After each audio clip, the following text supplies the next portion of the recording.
लोग इस यात्रा से जुड़े। जो कुछ लोग सरकार की योजनाओं से अब भी वंचित रह गए थे, उन्हें भी मोदी की गारंटी वाली गाड़ी से बहुत लाभ मिला है। भाई और बहनों, कुछ दिन पहले जो बजट आया है, उसमें भी सैचुरेशन के, गरीब से गरीब सेवा के हमारे संकल्प को मजबूती दी है। आप जानते हैं कि हमने 4 करोड़ गरीब परिवारों को पक्का मकान देने का लक्ष्य पूरा कर लिया। अब हमारी गारंटी है कि 2 करोड़ और परिवारों को घर बना करके देंगे। और मैं गोवा के मेरे साथियों आपसे भी कहता हूं, आपके गांव में, आपके इलाके में अगर कोई परिवार पक्के घर से छूट गया हो, अगर आज भी वो झुग्गी झोपड़ी में रहता है, तो उनको बताना मोदी जी आए थे, मोदी जी ने गारंटी दी है कि आपका मकान भी पक्का बन जाएगा। इस बजट में पीएम आवास योजना के तहत इसके विस्तार की घोषणा की गई है। हमने 5 लाख रुपए तक के मुफ्त इलाज की सुविधा देने वाली आयुष्मान योजना का भी विस्तार किया है। अब आशा वर्कर और आंगनवाड़ी वर्कर्स को भी मुफ्त इलाज की गारंटी मिल गई है। साथियों, इस बजट में हमारे मछुआरे साथियों पर भी बहुत ध्यान दिया गया है। मत्स्य संपदा योजना के तहत मिलने वाली मदद अब और बढ़ाई जाएगी। इससे मछुआरों को अधिक सुविधा और साधन मिलेंगे। इससे सी फूड के एक्सपोर्ट में बहुत बड़ी वृद्धि होगी और मछुआरों को ज्यादा पैसा मिलेगा। ऐसे प्रयासों से फिशरीज के सेक्टर में ही लाखों नए रोजगार बनने की संभावना है। साथियों, मछली पालकों के हित में जितना काम हमारी सरकार ने किया है, उतना किसी ने पहले नहीं किया। हमने ही मछली पालकों के लिए अलग मिनिस्ट्री बनाई, अलग मंत्रालय बनाया। हमने ही मछली पालकों को किसान क्रेडिट की कार्ड की सुविधा दी। हमारी सरकार ने मछली पालकों की बीमा राशि को 1 लाख रुपए से बढ़ाकर 5 लाख कर दिया है। उनकी नावों को आधुनिक बनाने के लिए हमारी सरकार सब्सिडी भी दे रही है। भाई और बहनों, भाजपा की डबल इंजन सरकार गरीब कल्याण के लिए बड़ी योजना चलाने के साथ ही इंफ्रास्ट्रक्चर पर रिकॉर्ड इन्वेस्टमेंट कर रही है। आप खुद देख रहे हैं देश में कितनी तेजी से रोड, रेल, एयरपोर्ट का विस्तार हो रहा है। इस वर्ष के बजट में इसके लिए 11 लाख करोड़ रुपए रखे गए हैं, जबकि 10 वर्ष पहले इंफ्रास्ट्रक्चर पर 2 लाख करोड़ रुपए से भी कम खर्च किया जाता था। जहां भी विकास के प्रोजेक्ट चलते हैं, वहां रोजगार की नई संभावनाएं जन्म लेती है। इससे हर व्यक्ति की कमाई बढ़ती है। साथियों, हमारी सरकार गोवा में कनेक्टिविटी बेहतर करने के साथ ही इसे लॉजिस्टिक हब बनाने के लिए भी काम कर रही है। हमने जो गोवा में मनोहर इंटरनेशनल एयरपोर्ट बनाया है, उससे लगातार राष्ट्रीय और अंतर्राष्ट्रीय उड़ानें जुड़ रही है। पिछले साल देश के दूसरे सबसे लंबे केबल ब्रिज न्यू जुआरी ब्रिज का लोकार्पण किया गया। गोवा में इंफ्रास्ट्रक्चर का तेज विकास, नई सड़कें, नए पुल, नए रेलवे रूट, नए शिक्षा संस्थान, सभी कुछ यहां के विकास को नई गति देने वाले हैं। साथियों, भारत हमेशा से नेचर, कल्चर और हेरिटेज की दृष्टि से समृद्ध रहा है। दुनिया में लोग अलग अलग तरह के टूरिज्म के लिए अलग अलग देशों में जाते हैं। भारत में हर प्रकार का टूरिज्म एक ही देश में एक ही वीजा पर उपलब्ध है। लेकिन 2014 से पहले जो सरकार देश में थी, उसने इन सभी पर इतना ध्यान नहीं दिया। पहले की सरकारों में पर्यटक स्थलों के विकास के लिए, हमारे समुद्री किनारों के विकास के लिए, द्वीपों के विकास के लिए कोई विजन नहीं था। अच्छी सड़कों, अच्छी ट्रेनों और एयरपोर्ट की कमी के कारण अनेक पर्यटक स्थल गुमनाम रहे। बीते 10 वर्षों में से ये सारी कमियां हमने दूर करने का प्रयास किया है। गोवा की डबल इंजन सरकार भी यहां पर्यटन की संभावनाओं को विस्तार दे रही है। हमारा प्रयास है कि गोवा के अंदरूनी इलाकों में इको टूरिज्म को बढ़ावा मिले। इसका फायदा सीधे उन इलाकों में रहने वाले लोगों को होगा। जब गोवा के गांवों में पर्यटक पहुंचेंगे तो वहां रोजगार के ज्यादा अवसर तैयार होंगे। पणजी से रीस मगोस को जोड़ने वाला रोपवे बनने के बाद यहां पर्यटकों की संख्या और बढ़ेगी। इस प्रोजेक्ट के साथ आधुनिक सुविधाएं भी डेवलप की जाएगी।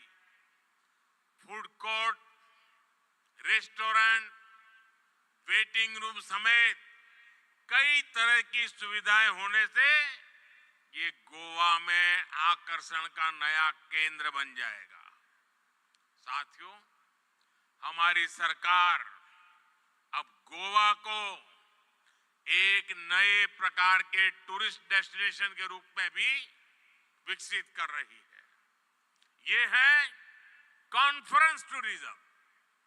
आज सुबह ही मैं इंडिया एनर्जी वीक के इवेंट में था। गोवा में G20 की भी कई महत्वपूर्ण बैठकें हुई है। गोवा ने बीते सालों में बड़ी बड़ी डिप्लोमेटिक मीटिंग को भी होस्ट किया है। World table tennis championship, world beach volleyball tour, FIFA under 17 women football world cup, 37वें नेशनल गेम्स, इन सभी का आयोजन भी गोवा में हुआ है। ऐसे हर इवेंट से पूरी दुनिया में गोवा का नाम और गोवा की पहचान पहुंच रही है। आने वाले सालों में डबल इंजन सरकार गोवा को ऐसे आयोजनों का बड़ा सेंटर बनाने जा रही है। और आप भी जानते हैं, ऐसे हर आयोजन से गोवा के लोगों को रोजगार मिलता है, यहाँ के लोगों की आमदनी बढ़ती है, साथियों, गोवा में नेशनल गेम्स के लिए जो आधुनिक स्पोर्ट्स इंफ्रास्ट्रक्चर यहां विकसित किया गया है, वो भी यहां के स्पोर्ट्स पर्सन और एथलीट्स को बहुत मदद करेगा। मुझे बताया गया है कि जब गोवा में विकसित भारत संकल्प यात्रा चल रही थी, तो उस दौरान नेशनल गेम्स में हिस्सा लेने वाले गोवा के खिलाड़ियों का सम्मान भी किया गया था। मैं गोवा के ऐसे हर युवा खिलाड़ी को फिर से बधाई देता हूं। और साथियों, जब खेलों की इतनी बात हो रही है, तो गोवा के फुटबॉल को कौन भूल सकता है। आज भी गोवा के फुटबॉल खिलाड़ी, यहाँ के फुटबॉल क्लब देश और दुनिया में अपनी पहचान रखते हैं। फुटबॉल जैसे खेल में अमूल्य योगदान के लिए गोवा के ही ब्रह्मानंद संखावकर जी को हमारी सरकार ने 2 साल पहले पद्म पुरस्कार से सम्मानित किया था। आज हमारी सरकार खेलो इंडिया के माध्यम से यहां फुटबॉल सहित अनेक खेलों को आगे बढ़ा रही है। साथियों, स्पोर्ट्स और टूरिज्म के अलावा पिछले कुछ वर्षों से गोवा की एक और पहचान देश भर में बनी है। हमारी सरकार गोवा को एक बड़े एजुकेशन हब के रूप में प्रमोट कर रही है। यहाँ के कई संस्थान देश भर के स्टूडेंट्स के लिए ड्रीम इंस्टीट्यूट बन गए हैं। आज जो नए संस्थान शुरू हुए हैं, वो भी गोवा के युवाओं को देश में बन रहे नए अवसरों के लिए तैयार करेंगे। युवाओं के लिए भी हमारी सरकार ने बजट में एक महत्वपूर्ण ऐलान किया है। रिसर्च और इनोवेशन पर 1 लाख करोड़ रुपए का फंड बनाया जाएगा। इससे टेक्नोलॉजी के क्षेत्र में इनोवेशन को बढ़ावा मिलेगा और इसका फायदा इंडस्ट्री को होगा, हमारे युवाओं को होगा। भाइयों और बहनों, गोवा के तेज विकास के लिए सबका प्रयास जरूरी है। मुझे गोवा के सभी परिवारजनों पर पूरा भरोसा है। मुझे विश्वास है कि मोदी की गारंटी से गोवा के हर परिवार का जीवन बेहतर होगा।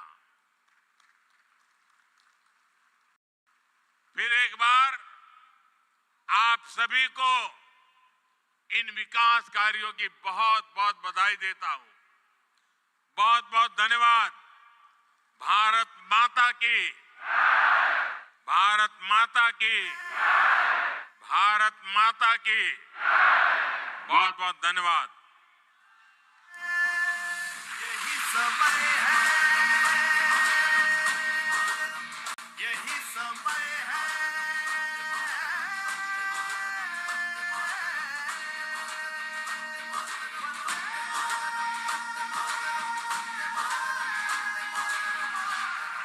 यही समय है।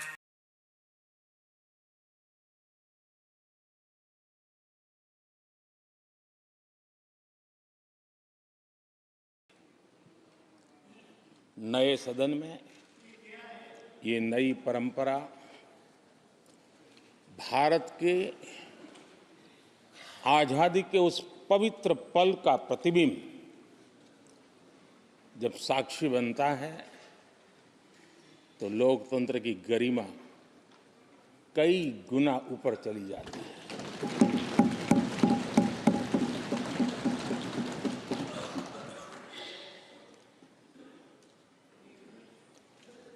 ये 75वां गणतंत्र दिवस, इसके बाद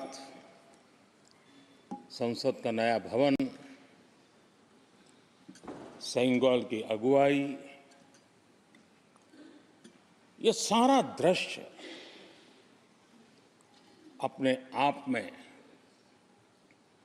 बहुत ही प्रभावी था।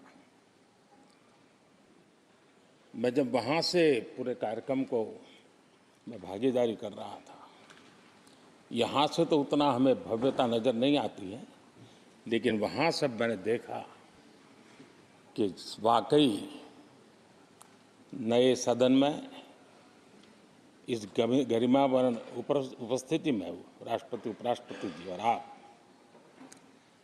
हम सब के मन को प्रभावित करने वाला वो दृश्य हमेशा हमेशा याद है।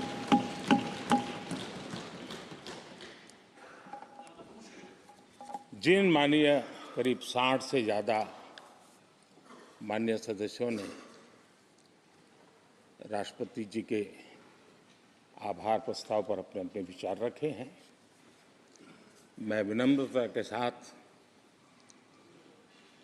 अपने अपने विचार व्यक्त करने वाले सभी अपने माननीय सांसदगण का आभार व्यक्त करता हूं। मैं विशेष रूप से विपक्ष ने जो संकल्प लिया है उसकी सराहना करता हूं। उनके भाषण के एक एक बात से मेरा और देश का विश्वास पक्का हो गया है कि इन्होंने लंबे अरसे तक वहां रहने का संकल्प ले लिया।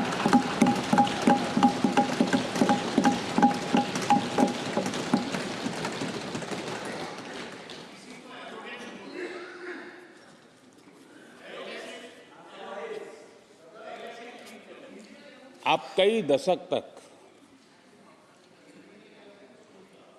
जैसे यहां बैठे थे, वैसे ही कई दशक तक वहां बैठने का आपका संकल्प,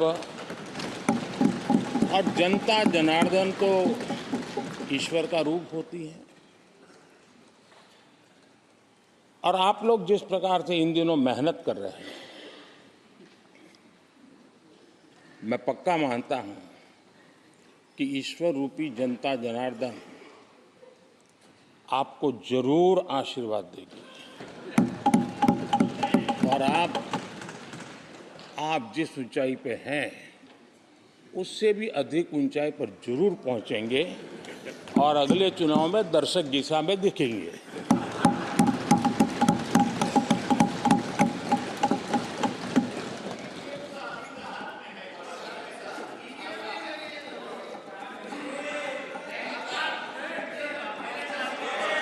अधीर रंजन जी, इस बार आपने आपका कॉन्ट्रैक्ट उनको दे दिया है क्या?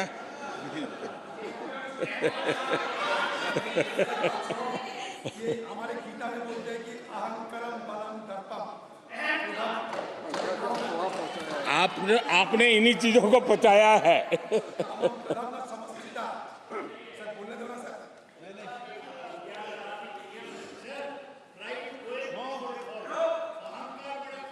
आदरणीय अध्यक्ष महोदय,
जितने ज्यादा समृद्ध होंगे हमारा देश उतना ही समृद्ध होगा, उतना ही तेजी से समृद्ध होगा। और उन्होंने इन 4 स्तंभों का उल्लेख करते हुए देश की नारी शक्ति, देश की युवा शक्ति,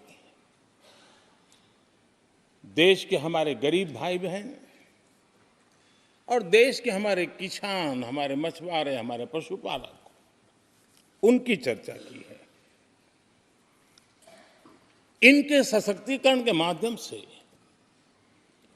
राष्ट्र के विकसित भारत के लक्ष्य को प्राप्त करने की जो राह है, उसका स्पष्ट दिशा निर्देश आदरणीय राष्ट्रपति जी ने कहा है। अच्छा हो सकता है आपके यहाँ फिशरमैन माइनॉरिटी के ना हो सकता है आपके यहाँ पशुपालक माइनॉरिटी के ना हो सकता है किसान आपके यहाँ माइनॉरिटी के ना हो सकता है महिलाएं आपके यहाँ माइनॉरिटी में ना हो सकता है कि आपके यहाँ युवा में माइनॉरिटी। क्या हो गया है दादा? क्या देश के युवा जी की बात होती है? समाज के सब वर्ग नहीं होते हैं? क्या देश की नारी की बात होती है? देश की सभी नारी नहीं होती है? कब तक टुकड़ों में सोचते रहोगे? कब तक समाज को बांटते रहोगे? सब सीमा करो, बहुत तोड़ा देश को।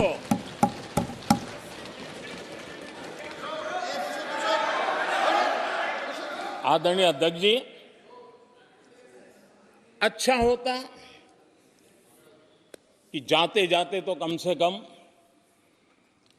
इस चर्चा के दरमियान कुछ सकारात्मक बातें होती, कुछ सकारात्मक सुझाव आते, लेकिन हर बार की तरह आप सब साथियों ने देश को बहुत निराश किया, क्योंकि आपकी सोच की मर्यादा देश समझ पा रहा है। और उसको बार बार दर्द होता है कि ये दशा है इनकी सोचने की मर्यादा इतनी है। आदरणीय अध्यक्ष जी, नेता तो बदल गए, लेकिन टेप रिकॉर्डर वही बज रही है, वही बातें, कोई नई बात आती नहीं, और पुरानी ढपली और पुराना राग वही चलता रहता है आपका। चुनाव का वर्ष था, थोड़ी मेहनत करते, कुछ नया निकाल करके लाते, जनता को जरा संदेश दे पाते, उसमें भी फेल गए आप। चलिए, ये भी मैं सिखाता हूं। आदरणीय अध्यक्ष जी, आज विपक्ष की जो हालत होगी ना, इसकी सबसे दोषी कांग्रेस पार्टी है।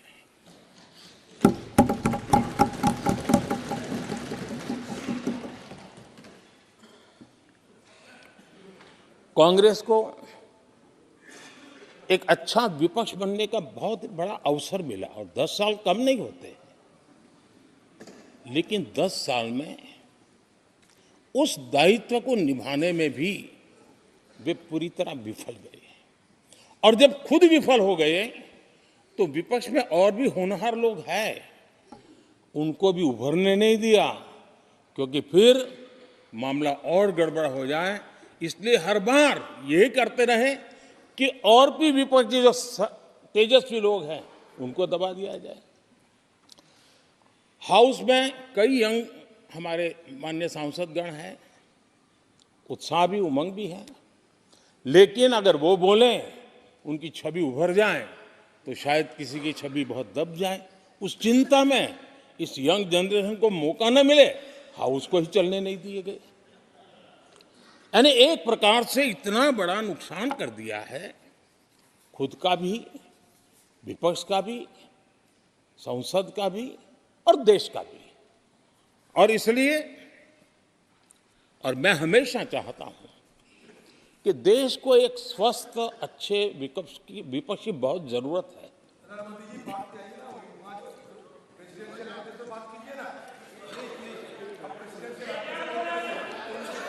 देश ने जितना परिवारवाद का खामियाजा उठाया है और उसका खामियाजा खुद कांग्रेस ने भी उठाया है। अब अधीर बाबू की हालत बात की सेवा तो करनी पड़ती है।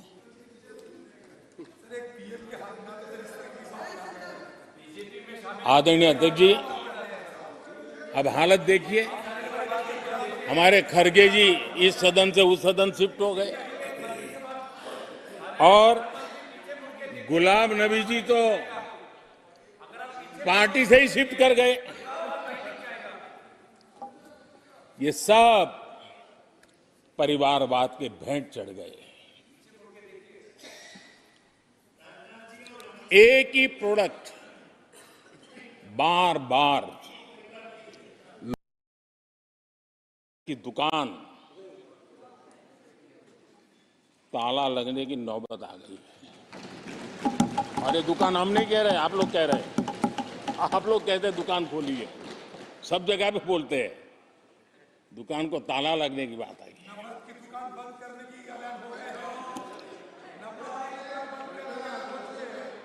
यहां हमारे दादा अपनी आदत छोड़ नहीं पाते हैं, वो वहां से बैठे बैठे कमेंट कर रहे हैं परिवारवाद की। मैं जरा समझा देता हूं, आज माफ करना अध्यक्ष महोदय, मैं जरा समय ले रहा हूं। आज हम किस परिवारवाद की चर्चा करते हैं? अगर किसी परिवार में अपने बलबूते पर जन समर्थन से एक से अधिक अनेक लोग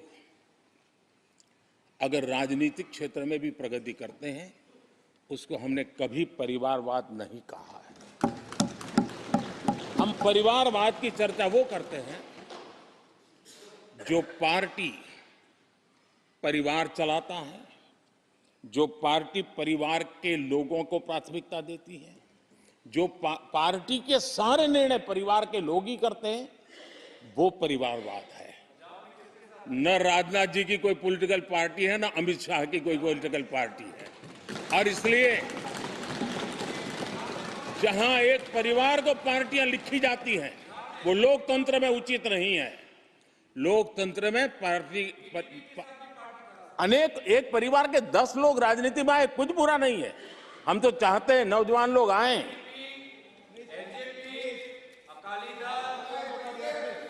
हम भी चाहते हैं ये इसकी चर्चा करिए।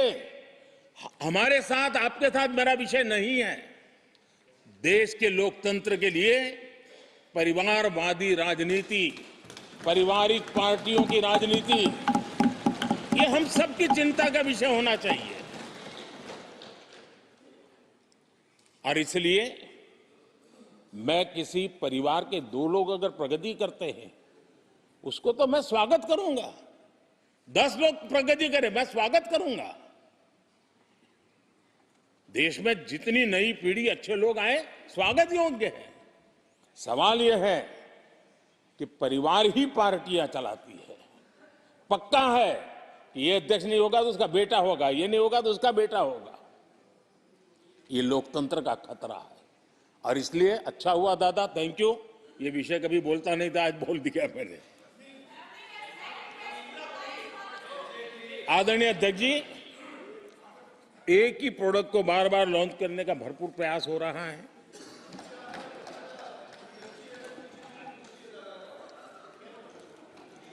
आदरणीय अध्यक्ष जी, कांग्रेस एक परिवार में उलझ गई है।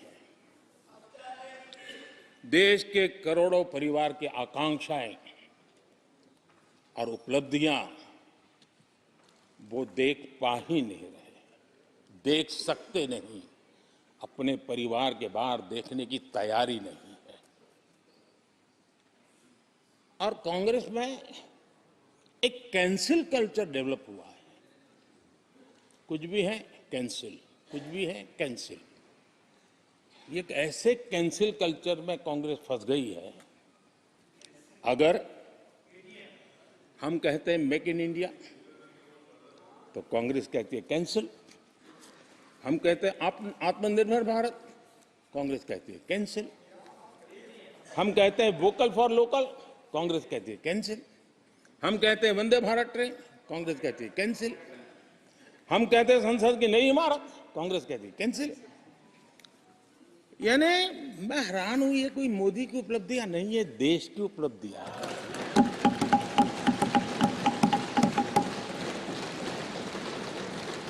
इतनी नफरत कब तक पाले रखोगे? और उसके कारण देश की सफलताएं, देश के अचीवमेंट, उसको भी कैंसिल करके आप बैठ गए हो।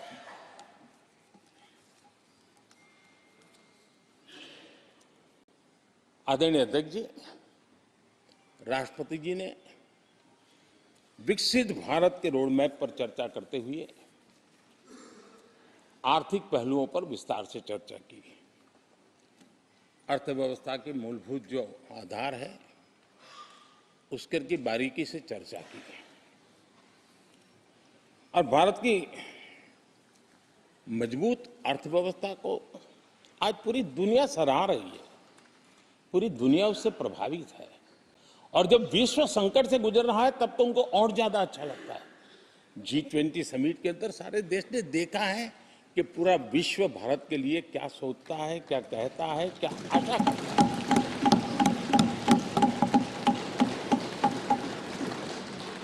और इन सारे 10 साल के कार्यकाल के अनुभव के आधार पर आज की मजबूत अर्थव्यवस्था को देखते हुए जिस तेज गति से भारत विकास कर रहा है,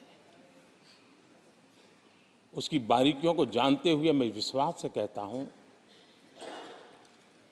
और इसीलिए मैंने कहा है कि हमारे तीसरे टर्म में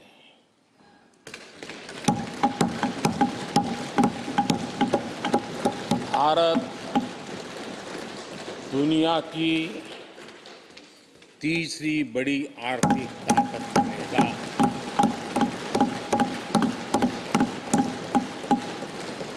और ये मोदी की गारंटी है।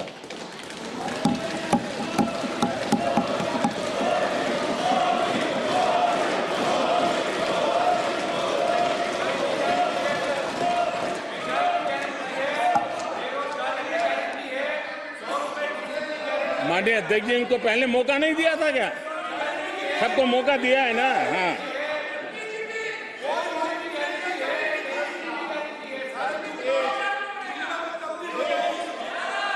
आदरणीय अध्यक्ष जी,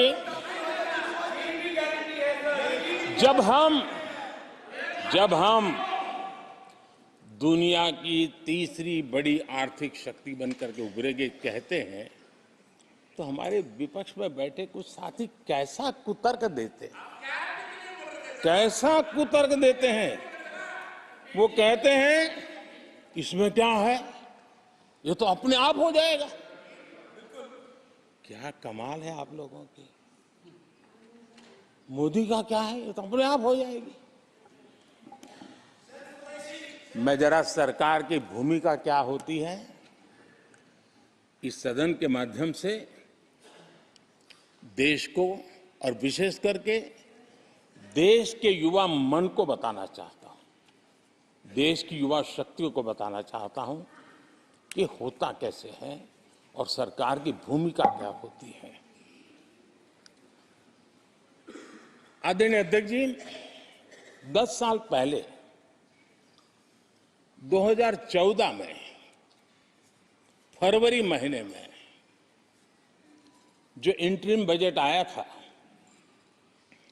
उस समय कौन लोग बैठे थे आपको तो मालूम ही है, देश को ही मालूम है।